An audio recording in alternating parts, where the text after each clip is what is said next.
Today I am here with Jess Hoffman. She is the owner of Project Ultimate Life. She is a high performance coach there, which we are going to learn all about, and I'm super excited to have her here. Personally, I'm excited because she's my cousin, and I'm super proud of what she's done and accomplished in life. I think she has done so many great things, and I'm really excited to kind of dive deep into her business and actually understand it a little bit more. We've had general conversations about the business, but I feel like during this interview, she's going to be able to explain it a bit more. So Jess, please explain what started the business, or where was your heart at the beginning?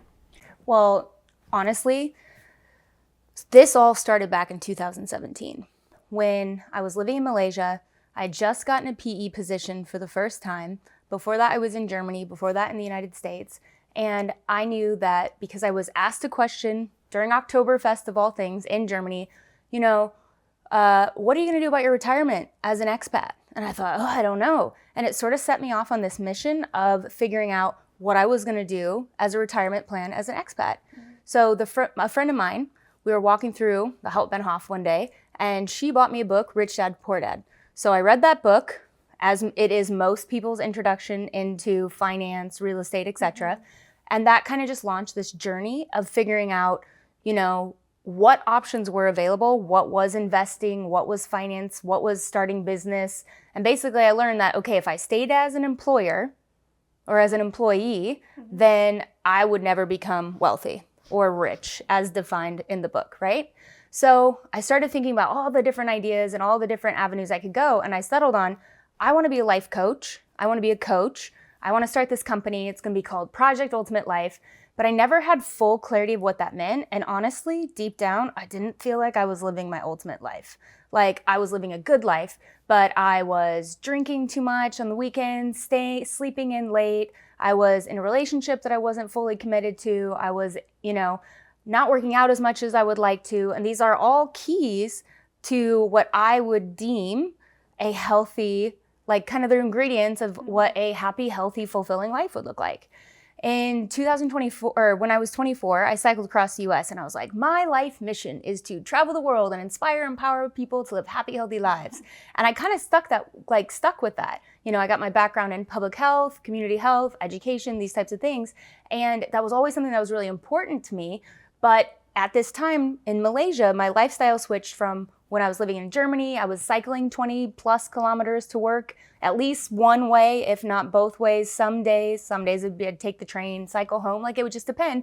But many times a week, I was always moving, always traveling. So I was living a relatively healthy lifestyle, but the exercise combated that. Then I started teaching, and I stepped into a more sedentary lifestyle, and it really started to take its toll on my mental health, on my physical health, and just how I felt in general. And as your body ages, it can't really keep up with, regular drinking or these types of things and still be able to, I don't know if it ever can, but live as if you're, feeling amazing all the time. So at that moment, I committed to myself that I was going to start getting my houses in order. I was going to become more mentally fit, physically fit, financially fit.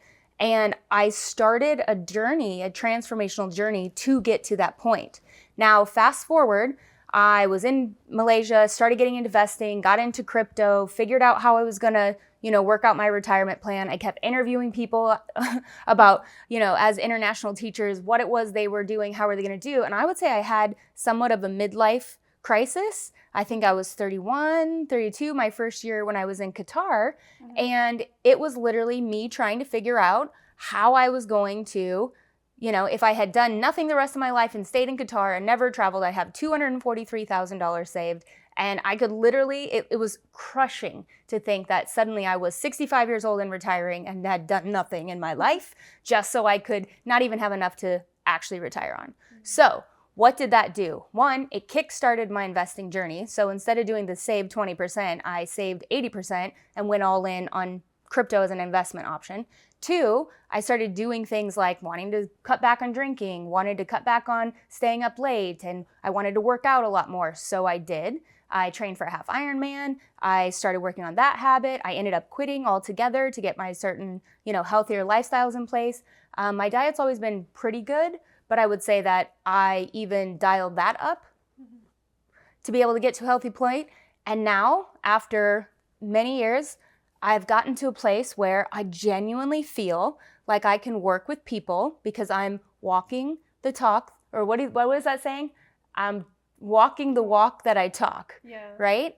And so I think that's what it is, yeah. I don't think that that's always necessary for people, but it definitely was for me. And so now what we do within Project Ultimate Life is I work with individuals, ambitious, driven folks, right? People who are wanting to live their ultimate life, whatever their version of their ultimate life, by helping them identify their goals and get massive clarity on their goals, and then aligning the habits, right? Because we are what we repeatedly do. The excellence, therefore, is a habit. Aristotle. Just saying. And so work on the habits to actually align with the goals that they want to accomplish. So I do one-on-one coaching, group coaching sessions. I just started a community online for people who really want to take their goals serious in 2025. And so far it's been going really good.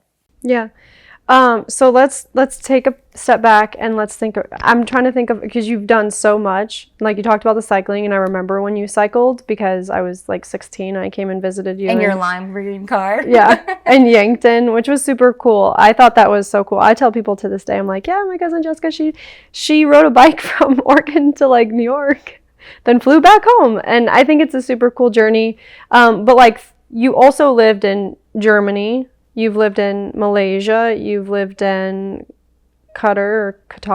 I always get that one confused. Where else have you lived overseas? I've worked in Austria, and I've traveled to like 40 plus countries. So do you think that like, what experience did you gain from, or what expertise did you gain from living in these countries and then kind of implementing into America right now? And how does it apply and transfer? Yeah. I would say that the biggest gift that my experiences have given me is a global consciousness. I think that a lot of Americans, not all, but a lot of Americans kind of see the world through the American-centric lens and not necessarily really understand what's happening in the outside world. I know because the news has been on since I've been here, and I'm often watching it and just like, that's not really real. Like, or that's interesting, you know, that's not my experience having lived in the Middle East. Like, that's not my experience, you know, having lived in Southeast Asia or even in Europe.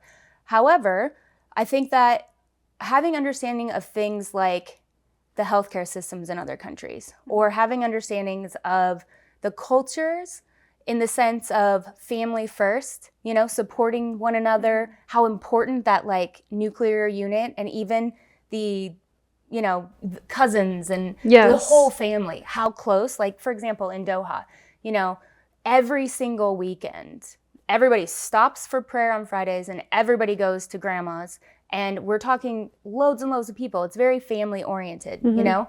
I think in American culture, not all families, right? This is just really broad, but can be very fragmented, it's the nuclear family and that's it. Whereas you see in other cultures, there's a lot more of a community sense to living.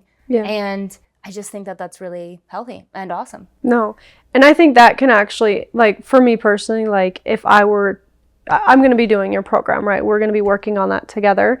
And I want to learn more about that. Even though, like, I can't my family is there, but it's not, like, I don't know, it's just different.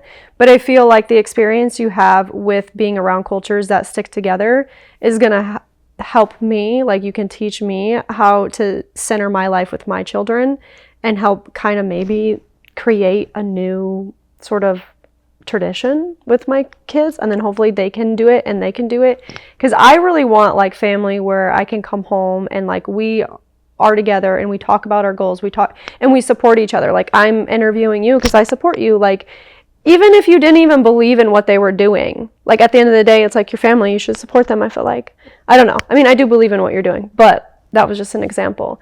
That's kind of what I want to get after. And then as far as like organization, because you've always been like pretty organized and I'm not so organized. Organized chaos. Yeah, that's how I am. But you're like, I feel like you're very organized. I appreciate that. Thank you. I would say that as far as goals, I've always been very driven.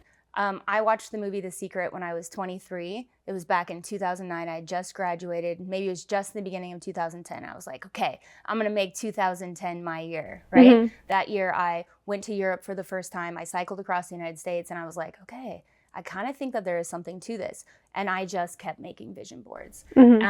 Vision boards, right? Vaction is my new way of saying it. It's like your vision, but plus the actions. Because you can sit down all day long and like see yourself doing things. But if you never take action, nothing's ever going to really happen. So when you have a goal or there's something that you want to achieve, it's first you identify actually what it is. What does that entail? And then you almost like have to fall in love with your goal. You know, fall in love with the idea that like I can accomplish it if I put my mind to it.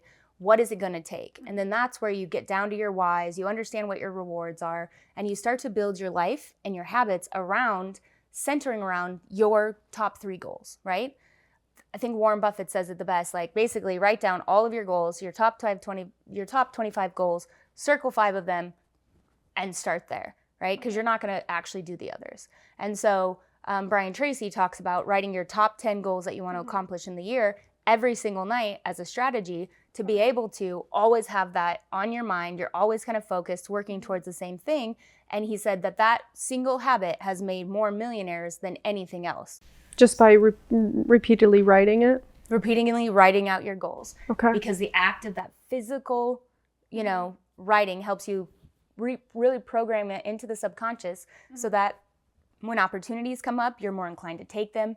It's this idea that you activate the reticular activating system. So if you want to buy a red Jeep and you're on the market for a red Jeep, you'll see red Jeeps suddenly everywhere. Yeah. Those red Jeeps were always there, but now you're just noticing them. Right. So if you're wanting to attract more clients or you're wanting to take a holiday, you're going to notice that awesome deal to go to Paris, because that's something that you've been thinking about because you've been writing about it and dreaming about it for so long. Yeah, it's interesting. You know? It's kind of how the algorithm of like all social media works. I'm kind of confused. Maybe the algorithm is just like the human brain. It kind of is now that I'm thinking about it. Yeah, that kind of blew my mind. I've read and like listened on TikTok and stuff that they say you can, writing it down is great, but you also have to believe in it. So how do you get from that, like, yes, I want to do this, and how do you get to that belief stage? Like, because I feel like that's where you have to believe in it in order for it to even happen. Is that where the action comes into play, or like, how is it, write it down, this is what I want. How do I believe in myself that I can do this? So belief without, I love this saying, belief without evidence is delusion, right? If you believe you can build a skyscraper, but you've never even built a house, that belief is delusion. It doesn't mean you actually can do it. Right. So the more that you take steps in the direction of what it is, the more evidence that you have to then believe that you're able to do the thing that you say you want to do. So, for example, I want to cycle across the country, okay? Well, I have to be able to ride a bike first. At least that'll give me a belief. And then I rode from one town to another. That was enough belief. And then I asked my friend, do you think we can do it? She said, yeah. So what do we do? Just get on a bike? Okay. That solidified and cemented what I needed, the evidence I needed to be able to just go do that, right? When you talk about your beliefs, like one, you have to be so fixed and grounded in what it is that you're working to achieve and so clear. And the way you get clear is you don't necessarily have the actual evidence that you can do it. You can just see that if somebody else has been out there who has done it, I can do it too, right? It's like that Roger Bannister guy who in like 1976 or 1959, one of those years, he set out to break the 4-minute mile. Nobody believed that he could. He then ran the mile in like 3.96 seconds, something like this. As soon as he broke the 4-minute mile, record after record after record, person after person started breaking that, right? Because suddenly there's a shift in belief. Yeah, so, I've read that in one book. Yeah. I feel like it's a self-help book that I read recently. Probably. It's very common, but because it was such a huge thing. Yeah. So one thing is that it's one thing for you to believe, but it's another to then listen to other people. So this has happened to me and continues to happen to me throughout my entire own journey, right? When I tell people what I'm doing, if they don't understand it, they come back. You have to recognize everybody has a lens of how they view things. So when you say something to them, they're going to give you feedback based on their knowledge and current skills. That's it. And their experiences and their worldview/viewpoint. Okay? So they're going to come back to you, oh, you should get a job. Oh, you should do this. Oh, you should do this. And unless you're so firm in your belief, you'll start to have your belief kind of get diluted. It's like, I don't know, can I do this? Is this what I want? And then you can find yourself researching jobs in Saudi Arabia, researching these positions because you have those skill sets, and all these other things, to only come right back down to, wait a minute, this is the thing I'm doing. I believe I can do this, but it takes having a coach or somebody who's walked that walk, a mentor, to be like, hold up, what are you doing? I have this conversation with my coach all the time to recenter, to say, no, this is achievable. Keep doing these things and you will eventually get there. Right. And that's where discipline, consistency, taking small steps, action steps daily are so important. As humans, we listen to those we love. So the best advice I would have for any human is, unless that person has done the exact thing or is living the exact life that you want to live, yes, people can contribute. I think we had this conversation recently, right? For sure you can contribute. You're doing sales, you're doing these types of things. There's going to be nuggets there, right? But if somebody is living a completely different lifestyle, they're an employer, they've never ran a business, they're, maybe not working at all, but have other things going on the side, are those the people to listen to remain inspired and motivated to continue to walk the path that you've decided you're going to walk? Yeah. Unless you're super firm and grounded in those beliefs, it is really easy to say, oh, I don't know if I can do this, and let the doubt, right, those inner negative thoughts come up and talk you out of whatever brilliant thing you've been working on. And I think it's because we're humans and we're easily influenced. We very much are. I remember when I started real estate, it was like, I didn't do any sales from the May when I got my license until the end of December.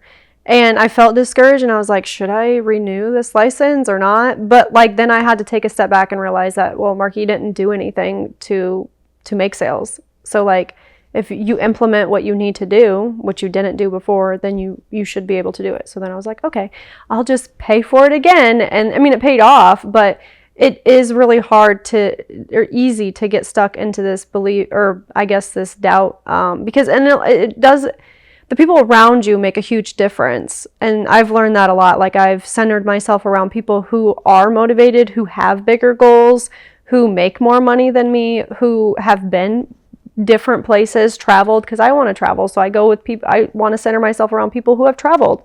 I center myself around people who have things that I want. Because if you center yourself around people who don't have what you want, then, they're not uplifting you. You're actually uplifting them. And there's not that they're not a benefit to you. I feel like you can still be friends with people like that, but you need to, what is it, the 5 closest people or the 3? You're the average of the 5 people. Yeah. So the 5 people that you spend the most time with probably should be people that you see yourself being in the future, if that makes sense. And I would like to kind of add to what you're saying about travel. I think one of the biggest gifts that I gave myself was traveling at a young age, because oftentimes people wait until they're older and at the end of the life to start traveling. And it just opens their eyes to the reality of the world outside of, say they're from the United States. It's not just Americans who don't travel. There are people every single place around the world that have never left their little town in whatever country that they're in, whether it's in Southeast Asia, Europe, the Middle East, etc. However, percentage-wise, more people, particularly in Europe, travel. And the amount of travel that I do, this is just the norm of what other people are doing. Right? You'll see Germans. Germans are out traveling everywhere. They're actually in some capacity encouraged to take a gap year to then go and travel to figure things out before they choose to go on to, whether it's university or the trade. Not all people do, but a lot of Germans travel, right? And a lot of people from other countries travel pretty regularly, especially in Europe, because you can go the next state over and be in a different country in Europe. So I think a lot of the fear that Americans probably, especially because it's something like only 30% of Americans even hold passports, right? Whereas I don't think that that's even slightly the same in any other country in terms of percentage of people who hold passports. I don't know that for certain, but just that going and seeing the differences, I think it's humbling, for one. And then 2, it enriches your world scope, your world view, and how you show up and how you treat people, and maybe what your values are and what your goals and priorities are. So if you get out there when you're young before having kids and before doing these things and actually go do the thing, that actually probably would change the trajectory of your entire life versus, oh, I'm going to wait till I'm retired, because by the time you're retired, you don't know if you're going to be moving around. You don't know if you're actually going to want to go travel. What is your health going to be like? You might be dead, right? So do you really want to wait until the end of life before going and experiencing? I'm now in the middle and I'm like, well, I've traveled a lot. I could probably settle down somewhere. Maybe, probably not.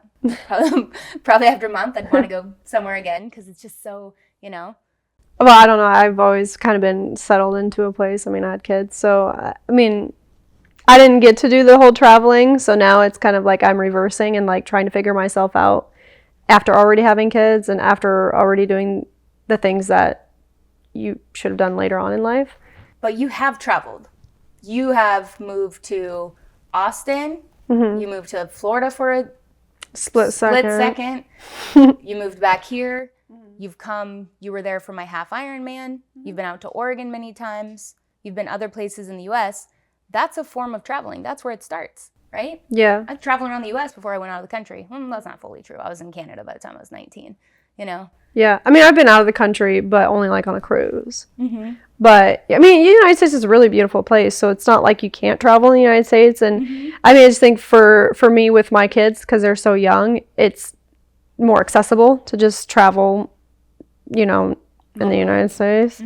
I mean, yeah, eventually we'd like to go out of state, or out of the country. Rosie wants to go to Japan, which is odd, but that's fine. I mean, I want to go to Japan too, but I'm like, what 7-year-old wants to go to Japan? That's a saucy. And Presley was like, oh, I don't really want to. And I'm like, oh, well, there's like a Disney World there. And he's like, oh, is there? And I'm like, yeah, I think so. Isn't it in Japan? There's like a Disney World. I don't know. Yeah. Probably. But yeah, and I have traveled. It just, I get your point. Like when younger kids talk to me, and by younger, I mean like late teens, early 20s, I'm always like, don't put yourself in a rush to have children. Don't put yourself in a rush to get married. Give yourself time to understand who you are, because you don't want to be 30 like me and trying to figure out who you are, and trying to then figuring out who you are is the hardest thing to do. And then you're a parent on top of that, and you have other obligations, and you have to make a certain amount of money because you have to take care of your kids. So it's a lot harder to be able to figure out who you are at that point. So when I give advice, I'm always just like, just take that time to get to know who you are, because who you are is like super important, which I think when your book, right, or your workbook, how would I say it? Is it like a workbook? A planner. It will be a book, yeah. Yeah, so your planner, I feel like that also teaches the people about who they are, because at the end of the day, being a coach is trying to get that person to understand who they are so they ultimately can live their ultimate life, correct? Or am I seeing it in a different perspective? I think it looks like a lot of things. One, I would challenge you to think about the idea that we can know who we are as a human, right? That takes awareness, self-awareness, the freedom to make mistakes, to experiment, to explore, to try things. Abraham Hicks says it the best, we're always launching these like rockets of desire, and we try something and we decide, oh, we don't like that. We go for something else, try it. Oh, don't like that. Oh, I like this. Want more of this. Da, da, da, da, da. And the more we do, the more we try, the more we kind of settle down on what we do like. But I think that as humans, we're always evolving and growing. So I don't know if there is ever this like, I know exactly who I am, because new levels, new devils, right? True, yeah. New ages, new stages. So when you're younger, your priorities may be different. If you have that awareness, then that's amazing. I knew that I was really in touch with my 35-year-old version of myself when I was 25. I was sitting on the trampoline of 23, 24, 25. I'd already cycled across the U.S. I was sitting on the trampoline. I would be out there at night just like meditating under the stars, and just like reaching for guidance and just trying to think about what my 35-year-old version of myself would have been. And I always felt behind. I remember being like 27, I was subbing, talking to this other woman, subbing at one of the schools, and her daughter-in-law had just gone to a few countries and come back, and I was like, I just felt like I was so behind. I knew I wanted to travel since I was 20. 21, I remember being after a soccer game talking to some friends, somebody who had done AmeriCorps, and I was like, why would I do AmeriCorps when I just want to, go do the Peace Corps and like leave the country? Not even leave the country, just go explore and experience things. And I'd already been talking about it since I was 18, how much I wanted to travel and where I wanted to go to. So because I had been talking about it and thinking about it, and I had, gone to maybe 3 or 4 countries or 5 countries at this point, it was like, I knew that I wanted that, but I always felt behind. But there never really is a behind. There's only ever forward and experiencing based on what it makes sense for. I was a very conservative traveler. I lived in Europe. That's how I got around Europe. That didn't mean I went crazy and went all over Europe. I went to Southeast Asia. I got around Southeast Asia. I didn't go to all the countries in Southeast Asia. I didn't have the money for it. But if you, for example, can move yourself to a location, you will by default just experience more. Yeah. And I remember my life more. So every single chapter, I can remember which apartment I was in and which country I was in. I can go back to, I remember turning 30 in Germany. Oh, I remember turning that age in that country. Oh, I remember turning that age in that country. At one point when I got to Doha, I'd been in 7 countries for New Year's, right? 7 different cities or countries for New Year's. Melbourne and Singapore and Heidelberg and like all these different places. And I just thought, wow, that was so cool. That wasn't intentional, but the 35-year-old version of myself became very grateful to that younger version of myself who set myself up for that. But my goal was to literally travel the world. Now, if my goal was financial and I was aware of that in my 20s, maybe I would have had different goals. So if I could have gone back, maybe I would have done it slightly different. I don't know how I would have done it differently because I would have had to take an entirely different degree path and just like kind of path in general. But I would have focused a heck of a lot more on skill building for one. And I probably would have prioritized finances first to get the money to then go do the travel. But I think once you get into careers and once you get into things, it's really easy to get caught up and then never really prioritize that. And maybe I would have missed that boat. So you can't really go back. Hindsight's always 20/20, right? The only thing clear in life is looking back. So going forward, I would say, as you think about your future versions of yourself, your 45-year-old version, I'm now 38, my 48-year-old version of myself, what do I want to achieve in this chapter? That 48 and 50-year-old version of myself is going to be so proud of my 31-year-old version of myself who had a midlife crisis, who totally got her finances completely in order, paid off student loans, and did tons and loads of investing in a few short period of time so I could leave one career, right, to then go on into this other, try all kinds of things, failed so many times, in the first couple of years, business partnerships, this, that, and the other. I'm so great friends with, the people I tried being business partners with. At that time, I was just excited to have a business partner. I didn't know what that meant. Then I Googled it and I was like, oh, I don't think I chose a business partner wisely. Like, they're supposed to have the opposite skills that you have. Yeah. Oh, all right. And so then you just start to like look into all these different things and you're like, okay, cool. All that was learning, right? Life is just learning.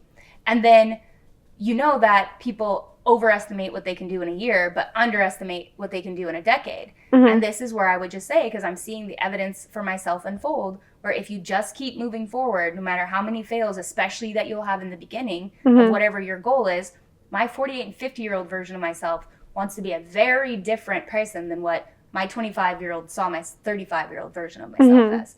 Like I remember being in middle school thinking about what kind of person I wanted to be when I was 50. Oh, yeah, for sure. I've had the same thoughts. I feel like that's normal. Yeah. I don't know. I mean, obviously, when I was like in middle school, I was like a doctor. Never did that. But you're right. I mean, it is clear when you look back on it. But at the end of the day, like life happens the way it's supposed to happen. What experience sticks out the most that you've been through that has helped you create this business and like your planner essentially? Well, I'll be really honest. So my planner was born out of the fact that I couldn't find any planners that met my needs. So when I was teaching, so 9 to 5 or it wasn't, it was like 6:45 to 3, something. But essentially working like a 9 to 5, the average employee day. I would look at some of the different ones and I'm not going to name them out directly, but they would just be all of this room to write. And I'd be like, school, okay. A major part of the format of this planner is literally I can take a quarter of it. Like it was a waste of paper, waste of planner.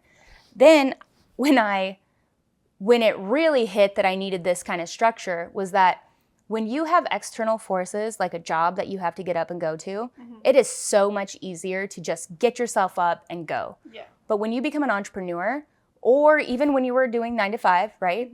you want to be organized differently. And I knew that I needed some kind of structure to really help me plan out my days that incorporated all of the different things that I needed to be successful. You see, some planners are health motivated, some planners are productivity motivated, some planners are performance motivated. This is all of it motivated. So within the Empower Day Planner, you first identify your top 10 goals. And then after that, you identify the empowered habits that you want to assist that goal. And so this entire planner is based on developing the habits, utilizing the strategies and methodologies of the world's most successful and productive people. So for years, I listened to all the best of the best of the best, and I just kept picking up little pieces. So within this planner, you've got the monthly, where you lay out your overview. You've got the weekly, where you can really get into the limiting beliefs, the distractions that you want to avoid, what you have to invest, give up, right? And what you actually have to sacrifice in order to accomplish what it is that you're wanting to accomplish. And then you get really clear on that. And then there is the spot in there where you plan your meals out, because a lot of people want to lose weight. You know, I think in the US there's something like 50% obesity rate, like projected by 2035. By 2030, it's going to be 75% obesity rate in the United States alone. Okay. I mean, there is systemic issues there that is contributing that, but people want to get healthier. So, but they also want to be more productive. Well, if you don't have energy, you're not going to have energy to be motivated to go and try to accomplish your goals after you've just worked all day. Like, it doesn't work that way. So how can you start to restructure your life to have energy to be able to get yourself out of the rat race, to start your business on the side?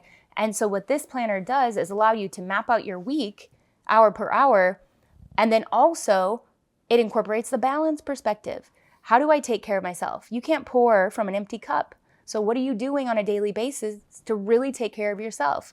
You know, we should move our bodies in the morning for at least 3 minutes to get energy going. It's also an optimization planner. So there's also checklists, because I love checklists. check, right? So I've learned to love them. Yeah. So did I take a cold shower or do check. You don't have to do it, but it's there for optimization. Yeah. Did I meditate? Did I, journal? Did I reflect on my day? Like, all of this is embedded in, because empowered stands for energize, food, water, sleep, basics, right? Meditate, mindfulness, staying present, plan, right? They say an hour in planning can save you 10 hours in execution. So Yeah, 10 I minutes believe of that. planning can save you an hour in execution. Organizing, you don't have to be completely everything in its place, but your environment is somewhat of a representation of what's going on in your head. And it feels so much better to be in a clean environment. So are you doing those 5 minutes at night to just quickly tidy up so you walk into the kitchen without dishes and wiped off counters the next day? That's like a reset for your day. You're just like ready to go rather than cleaning up yesterday's mess. Yes. Small things. Writing. So this is writing your goals, reflecting, journaling, Luckily, what I love about this age and stage that I'm in is I know myself. I know what thoughts trigger which emotions. And then when something new comes up and I'm like, what is that? Like, why am I having that reaction? I have now the life experience to really be able to sit back and be like, what's going on, to get to the bottom of it. But when we're at different stages, or when we haven't done a lot of that like internal work to really get to know what those thoughts are, know that like most of the time our thoughts are lying to us anyway, right? And so a better question, rather than just instantly believing what you're thinking, ask yourself the question, is that even true? Right. Yeah. Is it even true that that girl doesn't like me? Is it even true that he intentionally did that? Is that even true? Because I think what we'll end up finding ourselves when we start to question that internal voice, we'll say, that's not even true. Where did that come from? It stems from a fear, an insecurity, a past experience that has nothing to do with now's time, space, and reality, right? It was really hard though. It is super hard. I've been doing it lately and I'm just like, no, that's not real. Your thoughts are playing with you. But it is talking to yourself, which is fine. Like I'm okay with that, but it is just reassuring yourself that like, I don't know how many thoughts we have per day. Something like 60,000. A lot. And I feel like most of them can be like negative self-talk. So it's like really, no, I'm not dumb, or I am not, I can be successful, I can do this. and just like reassuring yourself mentally, which can be hard, but I've learned that I'm a lot happier when I do reassure myself. And I feel like the more I reassure myself, the less the negative self-talk in my head is. You know what I mean? Like it's declining and I've become happier. And it's like an external thing too. Like I did a comparison photo of myself like a year and a half ago to today. And just like my skin complexion looks better. I mean, I didn't change my diet. I've always been unhealthy. And I've always drank the same amount of water. I always still drink a Diet Coke like a day. But what I did change was I started believing in myself. And I feel like just believing in yourself and like talking to this negative self-talk and like talking it down. And I do journal too off and on. I'm not very consistent with it. I've been more consistent lately. But doing those things really even externally showed, which is amazing. And I think a lot of times people are always like, well, how do you stay so thin? Because thin's always a question that I get anyways. And I'm always just like, well, I don't know, like I do work out, not consistently. Sometimes I go on spurts and I eat smaller portions, you know, I don't snack. I just eat, you know, 2 meals a day usually. You know what I mean? I drink a lot of water. So it really isn't that hard, but it's crazy that there's like, what'd you say, 56% obesity? Yeah, if not more. Yeah. And overweight is even also high. But yeah, so what you're saying though, that's also in the planner, right? Mm-hmm. Which thought, reflective opportunities, gratitude is in there, beliefs, it's in there. Like I just kind of put everything together, right? To be able to be very reflective, to be able to start to help people identify the things that are holding them back and stuck so that they can move forward on it. And then in the empowered, right, we got to W, next is exercise. So it is that exercising in the morning, taking walks at night, moving the body, you know, 20 minutes of sweaty exercise secretes something called BDNF, so brain-derived, or BDNF, brain-derived neurotrophic factor, which is basically neurogenesis. Okay. So exercise, if you want to feel happy, right, it literally is a cocktail of awesomeness. Yeah. And yet we just don't do that thing that secretes all the things that we could just take a pill for, which has loads of consequences. Yeah. Right? So I know that, and I've really been learning this a lot lately about like ADHD. Loads of people have ADHD. What is ADHD essentially?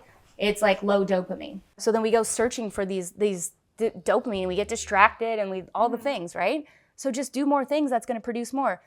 A cold plunge, right? So basically if you take a hit of cocaine, it increases your dopamine 250%. But then after 9 minutes, you crash. Never done cocaine. This is what they say.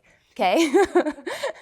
But if you jump in a plunge tank, it increases your dopamine 250% and there's no crash. It just kind of stays. What is dopamine? The neurotransmitter responsible for motivation and drive. So you don't want to get off the couch, go do something, exercise, jump into a pool, a cold plunge, take a cold shower. I was tired before you got here. We went and stepped outside. It's like no degrees outside. I was like, wow, I suddenly have energy. You know, got a little bit of shock to the system. So that's also a way. Also, that's in the planner. And then, so exercising, reviewing, right? Data doesn't lie. So the more that we can actually see our success on paper, our habits, our follow through on our habits, because there's also a habit tracker in there, though I also would recommend an electronic habit tracker. Okay. That's also a way to stay consistent. Educating yourself, right? In the field of real estate or in personal growth or something that's going to drive you forward. That's the educate. And the last is stay disciplined and consistent. Because small little steps, action steps taken daily increases to profound results later on. So when working with your clients, what do you think stands out the most, like as far as the biggest problem? And I know everyone's going to have different problems, but is there any that are maybe similar at all? I would say if there's themes, it's often lifestyle. So I would say that it's often people wanting to like lose weight and that's impacting productivity or, you know, maybe it's drinking and then that's taking away from other elements, belief in oneself, confidence in the self, withdrawal from humans, social connection, which then just kind of basically sort of puts a Band-Aid on a Band-Aid and a Band-Aid of a lot of issues that also then need to be unpacked, right? I would say a lot of it's productivity and focus, right? How do I stay focused? How do I do more? How do I not get caught up in the scrolling? How do I not, how do I make myself go to bed earlier? How do I, right? It's all the same things, and it all comes down to habits.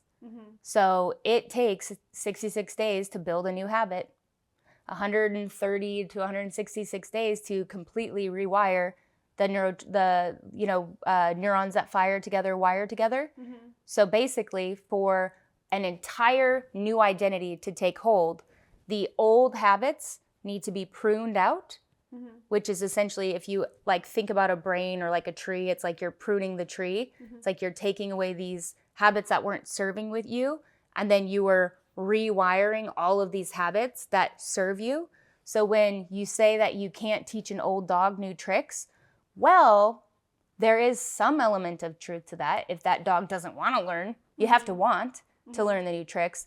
But if you're exercising and you're, fasting even, it causes neurogenesis. I believe that I learned this the other day. But the exercise, 20 minutes of sweaty exercise, BDNF, that's new brain cells. You can fire and wire those bad boys, right? So the same kind of thing exists. It takes more work possibly, and it takes, you're having to prune old behaviors. But if you stay with this, in a few months, you can literally be an entirely different person, wired differently. You said it takes 166 days to completely rewire it, right? 130 to 166. Yeah. But yes. What happens? So it takes 66 days to build a new habit. The longer that you're removed from the habit, right? Yeah. Then that's like thinking about a bunch of carrots. You plant 50 seeds and you want to prune those bad habits out. The longer that you're away from the habit, those old habits die off. Those new habits become the new reality. Okay. If you try to change too many things at one time, well, then you can do it for about 3 days or something. And then we often go back, right? So best practice is focus on one thing, do that for a week or two, start to get that going, then start to slowly introduce the next thing. There's also habit stacking. So for example, if you're someone who says, I don't have enough time to exercise, I would say, haha, yes you do. Do you make coffee in the morning? Do 50 squats. While that coffee is going, you could do like butt raisers or something to be able to do that kind of an exercise. You can do 50 or 100 squats in the same amount of time it takes to do coffee. Right. You could do 20 push-ups. What is it that you do in your life already that you can habit stack on, that you can compound or that you can attach a habit to, right? Yeah. So when you brush your teeth, you could literally be doing like side bends, You could do all kinds of things. Sitting in Zoom meetings, they only see here up. Lift up your abs, flex your abs, tap your heels together. Your quads are getting a workout, right? If you're in the car, you have a commute, grab a dumbbell, pump some iron. You'd be stuck on the road in Texas like, yeah, What's up, man? I'm smoking a cig and you're pumping iron. And you're pumping iron, you see? So it's like there are ways to integrate small little things. If you have one hallway at your work that you go through every day, identify which place you start, flex, tuck, walk that 50 feet, untuck and relax. Make that a habit. Every time you go over to those two arches, you're flexing your stomach. Yeah. Over time, this starts to build up. You start to see some little results, right? You haven't changed anything other than now you're thinking fit. Now you're thinking, oh, how can I sneak in a few push-ups? Oh, how can I get one of those pull-up bars and just start every time I go under, I miss that. Unfortunately, in other countries, they don't have quite the same size. So. Oh, yeah. I mean, I used to work out so much, so I get it. But I feel like your habits can be broken so easily. So once you get out of the habit, I was working out so much when I did the bodybuilding show, and then I kind of got overwhelmed with it, and then I went to nothing. So I went from one extreme to the next. And so now I'm trying to find balance on honestly just trying to get up. Because I can't get myself up. I'm like, how can I not get myself up at 5 when I used to get up at 4:30 every single day? Did you go to bed early to get up at 4:30? It would have been the same time. I don't know. But I am working, though. Strong reason. Right. Also. And I did, and I didn't have to go to work, and now I have to go to a job. So, like, I get it when people are like, oh, I don't feel like I have time. I don't feel like I don't have time. I feel like I don't have energy. But also, I don't feel like that habit is important to me, you know? And so really believing in that habit of like, okay, if I get up and exercise, I feel so much better and I'm more productive. So it's not, maybe I don't necessarily want to do it, but it's going to make me more productive in my job. So why wouldn't I do it? Kind of thing. So it's just mentally just getting myself to that position. And I think sometimes that's why doing things or scheduling things like events is really important, because when you've got an event, you've got a goal that you're working towards, but the goal shouldn't be the event itself, because once the event is done, half Ironman, I stopped doing swimming and all the other things. Yeah. You stopped doing the bodybuilding consistently, right? So the goal is doing that to become the person that does that thing. I often recommend, and even for myself, right now, obviously I'm in a very nomadic kind of like experience. So the consistency of knowing where the gym is, having reliable transportation, like all of these things are just little barriers. It's like training for, a triathlon during COVID when they just keep shutting down the pools and the beaches and the other beaches. And then next thing you know, you're like doing, freestyle on your countertop because you've got no other options.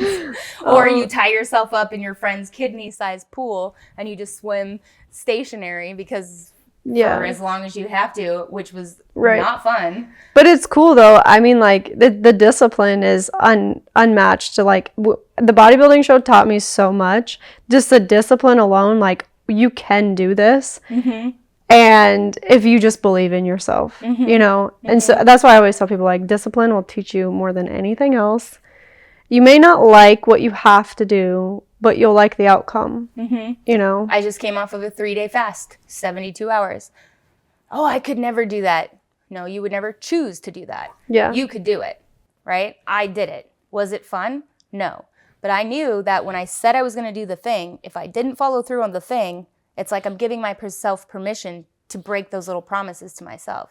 I've broken enough promises to myself in my lifetime to know that that's a shitty feeling and I don't want to keep doing that. Right. So getting to a point where I'm like, if I make a promise to myself, I'm going to keep that promise because that promise, nobody else knows or cares. It affects no one else. Like I could literally die tomorrow and a few people would be impacted and not that many other people. People just get on with their lives. So when I'm breaking promises to myself or not doing the thing that I want to do for my own goals, it's just a personal letdown. That's it. Yeah. So now it's, I say I'm going to do this. I want to follow through with it, right? So 3 days without eating, there's benefits to it.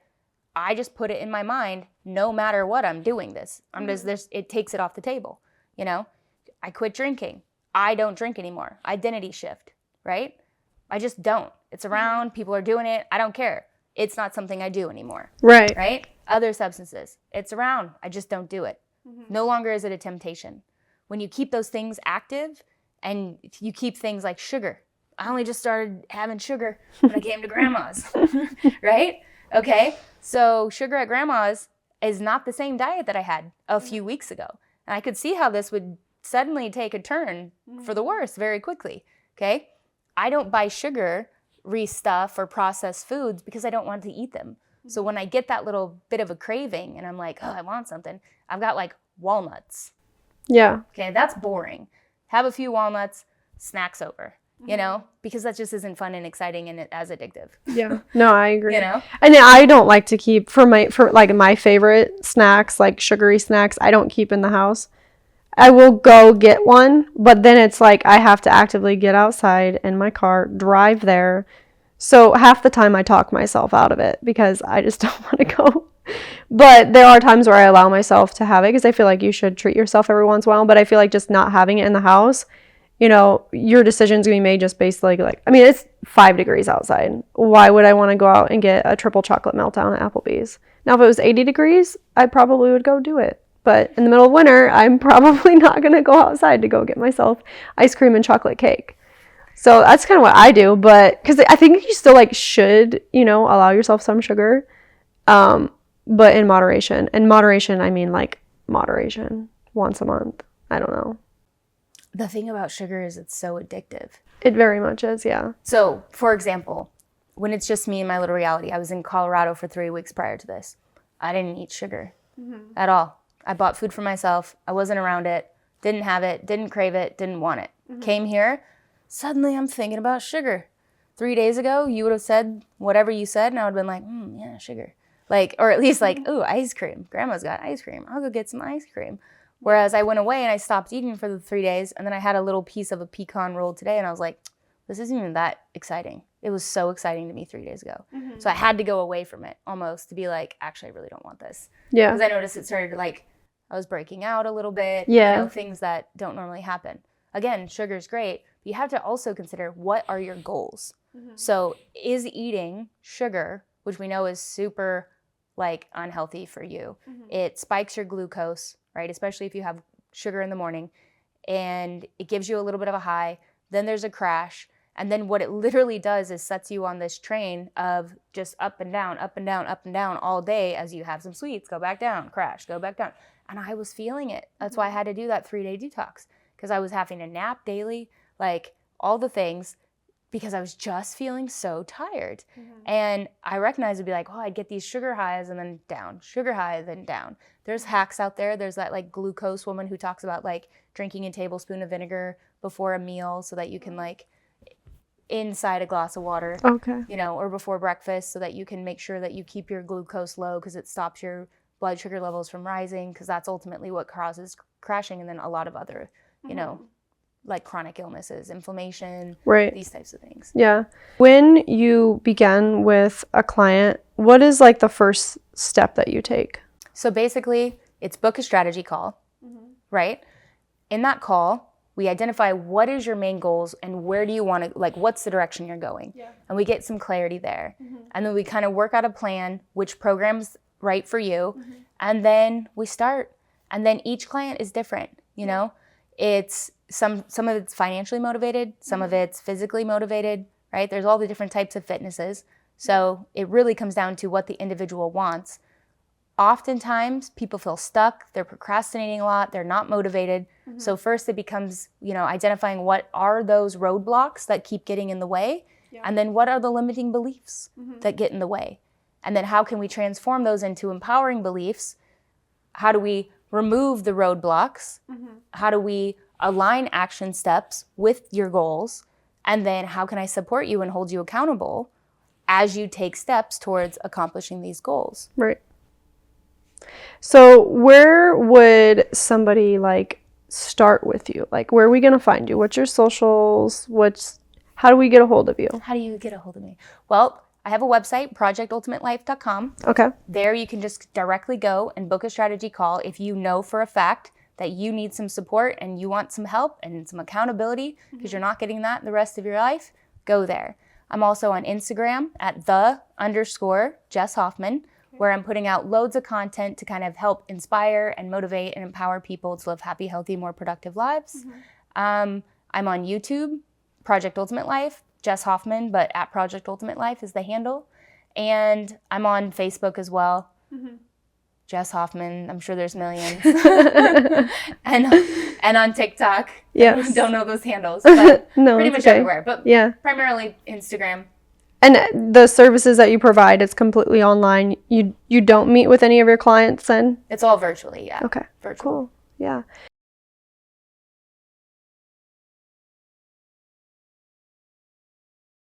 Honestly, with the 2024 winding down, most people are now starting to think about their New Year's resolutions, right?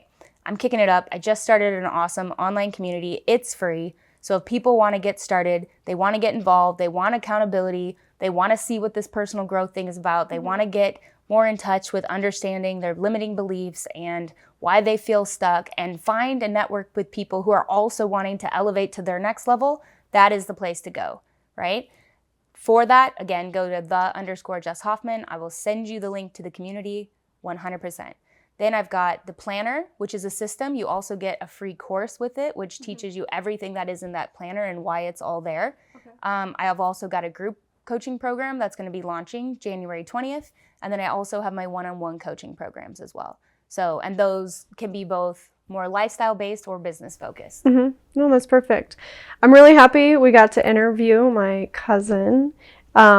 She has done so many things that like I've always wanted to do, especially like traveling, and I know I will. But I definitely think that working with you, and I think it would help my business too. Because you kind of, like I said, I feel like you have the organization. I mean, you built a planner. Like I wouldn't be able to do that. That's not my type. So I'm definitely excited to see what we can kind of cook together and see how we can help each other. So thank you for coming on. Awesome. Thank you, Markie. You're welcome.